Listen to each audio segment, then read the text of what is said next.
早安，洛杉矶，我们要前往盖蒂博物馆啦。我们是预约早上10点的参观。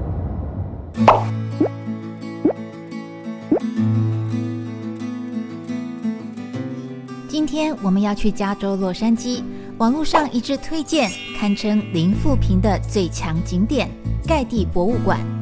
这里也是美国最多人造访的博物馆之一。除了建筑设计精美、艺术收藏品丰富之外，这里不收取门票，还有免费的导览服务。但因为入场有人数限制，需要先在官网预约到访时间。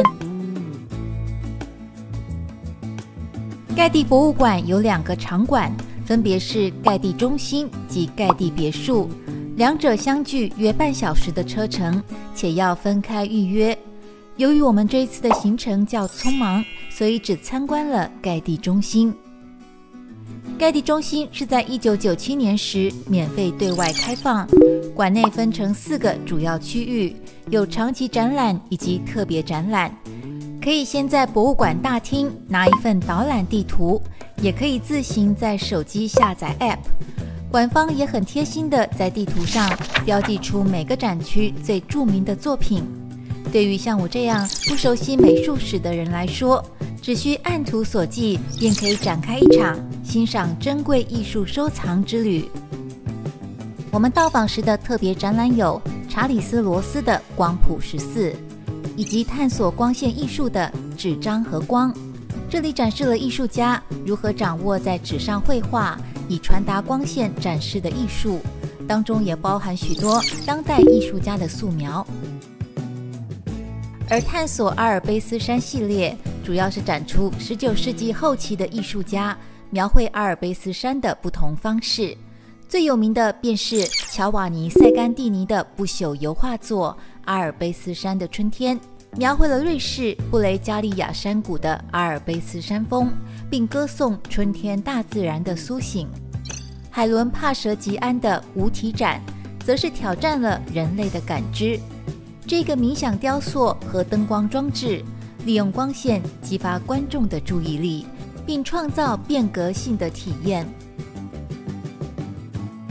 上升的迹象展览主要是探讨中古世纪的占星学科学。当时的欧洲人认为太阳、月亮、星星和行星的运动直接影响了他们在地球的生活，并揭示了中古世纪占星术与医学间的奥秘。放大的奇迹特展则是透过复合显微镜观察1750年代法国载玻片上的猫跳蚤标本。盖蒂中心所收藏的法国显微镜代表启蒙时代的科学进步，它让科学爱好者沉浸在最新发现的微观世界中。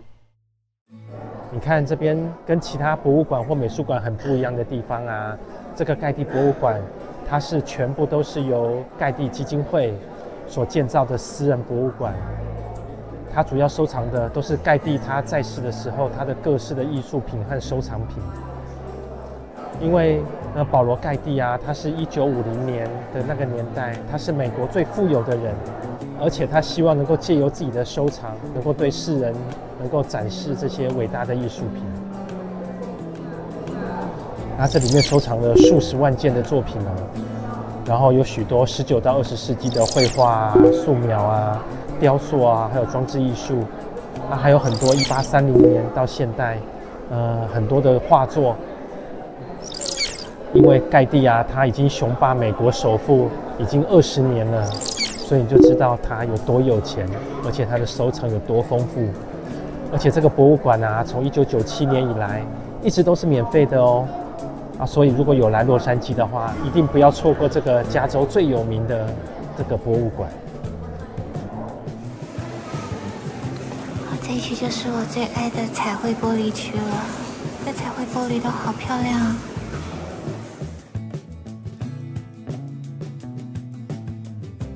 彩绘玻璃在一开始是拿来制作贵族使用的器皿，12世纪之后才被广泛运用在教堂建筑中，并成为哥德式艺术的重要标记之一。经过几个世纪后，彩绘玻璃也成为私人住宅常见的装饰。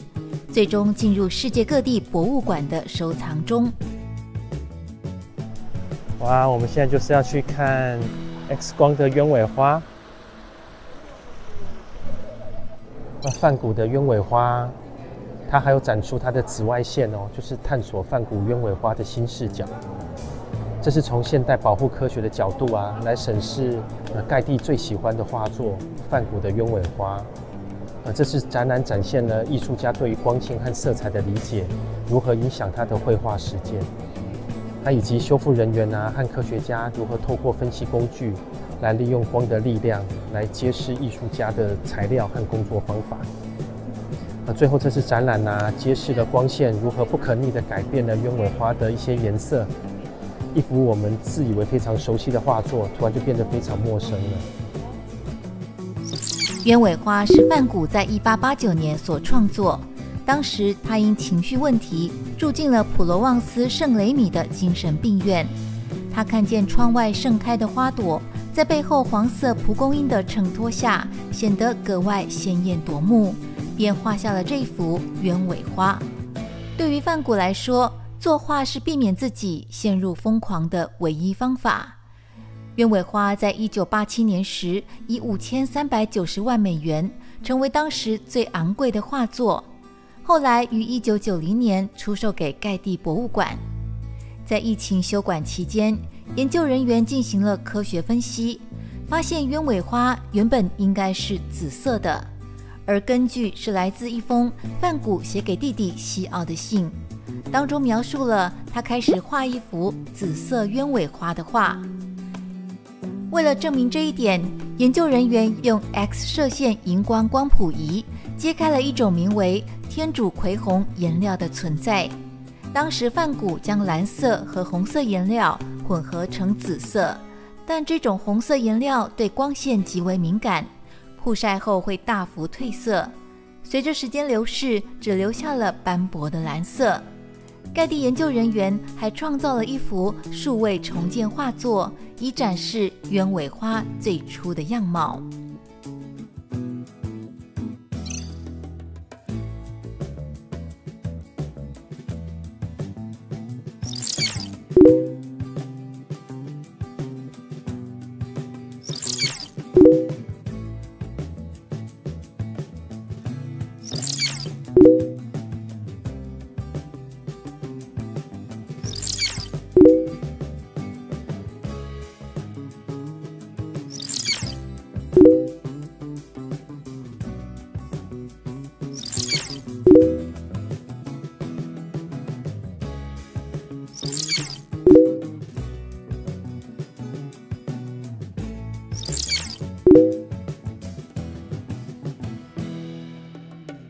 这个就是盖蒂博物馆的立体图啦。你看，它有分东西南北4个馆，很大哦。这边的镇园之宝就是梵谷的鸢尾花。你看，现在这个时间要进去，已经要排队了，已经管制人潮了。你看这么多人要进去，哇！因为这里是免费参观，你看今年假日这么多人。盖蒂生平与遗产这个永久性装置的讲述了盖蒂的故事。他是一位商人和艺术收藏家，他用他的大部分财富创造了以他的名字来命名的艺术机构。而盖蒂被认为是1950年代和60年代的世界首富。1976年他去世之后，他将自己的遗产赠予了给他的同名小型博物馆。保罗·盖蒂在1892年出生于明尼苏达州。在他10岁时，原本担任律师的父亲开始经营起石油开采生意。美国经济大萧条期间，他稳步发展石油，年仅24岁就成了百万富翁。盖蒂年轻时就对艺术产生浓厚兴趣，且因热爱古典学和能流利使用多国语言及阿拉伯语，才得以多次的成功收购，保住了家族产业。数年后，盖蒂成为美国首富，并且保持了20年无人超越。盖蒂在1976年临终前，将全部财产33亿美元中的22亿捐给了保罗·盖蒂博物馆。现在的盖蒂博物馆已然是洛杉矶的标志性人文景点，也是全世界收藏最丰富的博物馆之一。以法国古典家具、艺术品，还有大量的罗马、希腊和欧洲的绘画作品最为出名。其中，希腊与罗马的收藏品，在美国除了大都会美术馆外，几乎没人可以超越。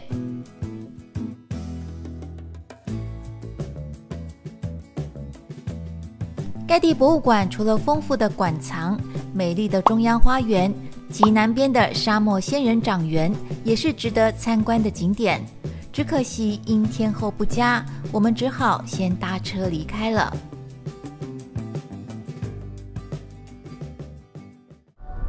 我们现在来到洛杉矶的比佛利山庄啦。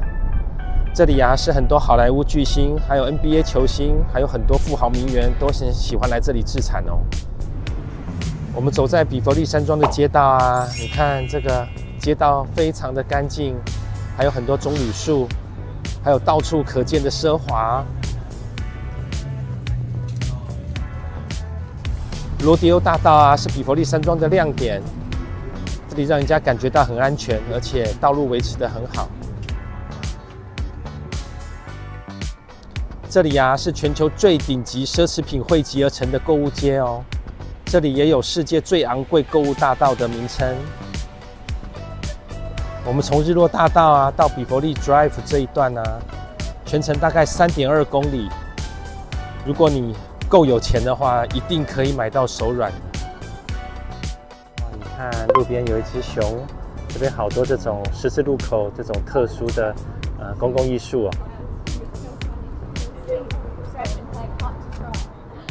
你看它这边写 "Life is beautiful"， 住在这里 ，life 就是 beautiful 啊。我们到比佛利威尔希尔饭店啦，这里在1928年开业，它就在罗迪欧大道的对面。这里深受好莱坞明星的喜爱，各国总统甚至好莱坞巨星猫王都曾经住在这里哦。罗迪欧大道与威尔希尔大道的转角处是2号罗迪欧大道，这里也是必逛的地方哦。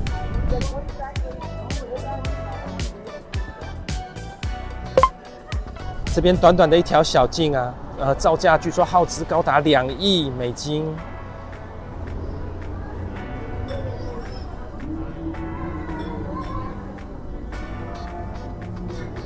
哇，这个是浪漫度跟惬意度100%的露天餐厅啦。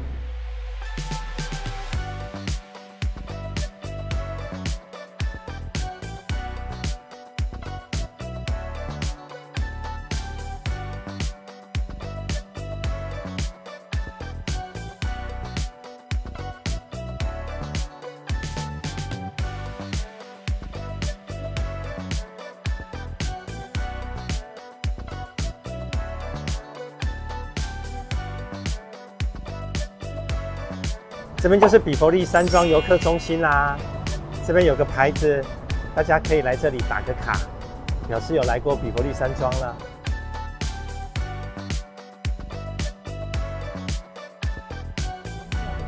哇，这边就是比佛利山庄的公园，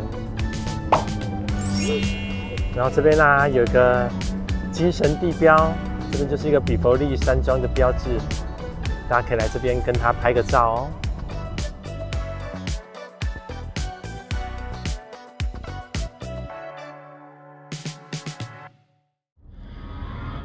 听说这里是全世界最尊贵的住宅区，所以这里的房价极高。哇，其实比佛利山庄有很多名人住在这里哦，像杰西卡·艾巴、珍妮佛·安妮斯顿汤姆·克鲁斯，还有林赛·罗韩我们现在到辉石城堡啦。现在已经在辉石城堡里面啦。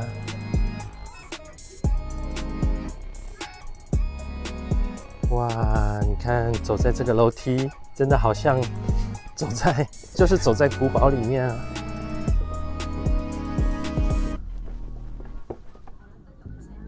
这个灰石城堡豪宅啊，是整个比佛利山最受欢迎的电影场景之一哦。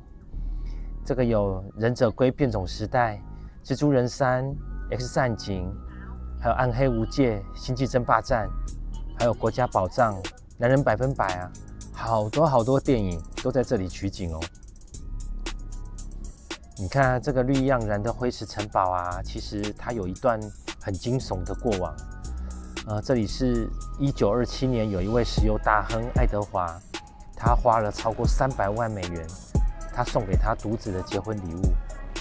但是啊，他的儿子就住在这里只有5个月而已，就被他的好朋友无故枪杀了，只剩下他妻子露西还有5个孩子继续住在这里。直到1957年才卖给那个芝加哥某一间公司。这边呢，就作为各种影集啊、电影啊，就各类场景拍摄地的出租的地方。最后在1965年被比佛山市政府买回。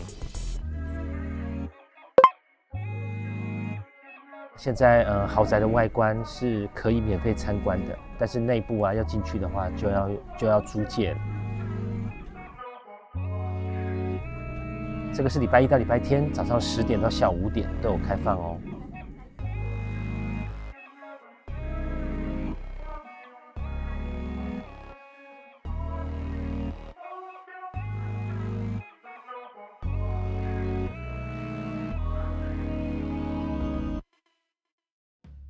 我们到格里菲斯天文台啦！哇，可是现在大塞车，看大塞车，到上面的停车场大塞车，所以我们先停在这里，这边是免费的停车场。你看这边有一条近路可以走。我们上次来格里菲斯天文台，天气雾雾的，这个好莱坞的标志看得不清楚。哇，今天超清楚的。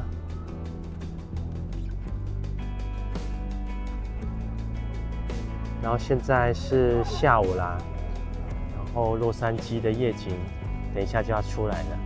现在是洛杉矶市的夕阳，哇，也是很漂亮哦。我们现在来到格里菲斯天文台啦。这个天文台啊，是在1896年，是一个美国慈善家叫格里菲斯，他捐赠这一片土地，然后建成这个天文台之后啊，不用门票，开放给大家参观。进入到格里菲斯天文台，最吸睛的便是眼前这个装置——复刻摆。这是用来证明地球自转的一种简单设备。复刻曾经这样形容它的设计。来到这个摆面前的人，在安静地停留一会儿后，都带着沉思的表情默然离去。然而，他已深刻地体会到，我们正在太空中永无止境地移动着。另外一个必看重点，便是圆形大厅的拱形天花板及墙上，矗立着格里菲斯天文台最伟大的艺术瑰宝——雨果巴林的壁画。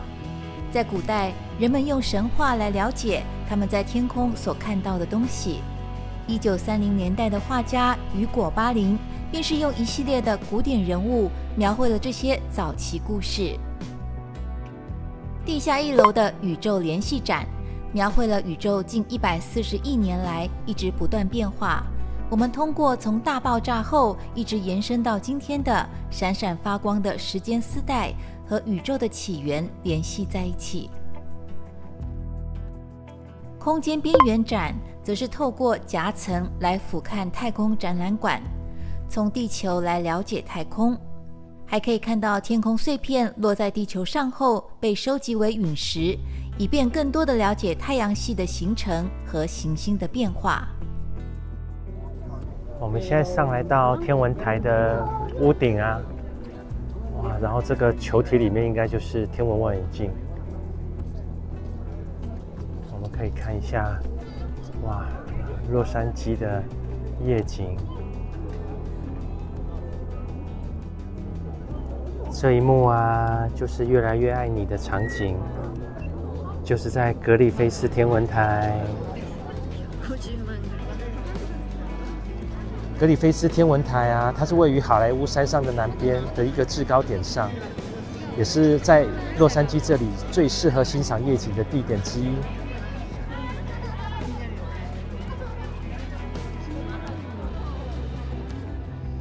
它屋顶上啊，还有一个专业的天文望远镜。当初啊，格里菲斯捐赠这个天文台给洛杉矶的时候啊，就是希望能够让大众能够更轻易、更容易的接触到天文学。所以这里的天文望远镜都是免费让所有的旅客参观的哦。但是啊，你看这排队的人潮这么多，所以要抓紧时间去排。这一座蔡司天文望远镜自1935年开放以来，已经有超过700万人观赏。蔡司天文望远镜就位于东端的圆顶中，主要供夜间7点到9点半观看。通常是瞄准月球、行星和银河系中最亮的展示物体。当有特殊天体事件发生时，也可以透过蔡司望远镜观看到哈雷彗星、海尔波普彗星及白五彗星。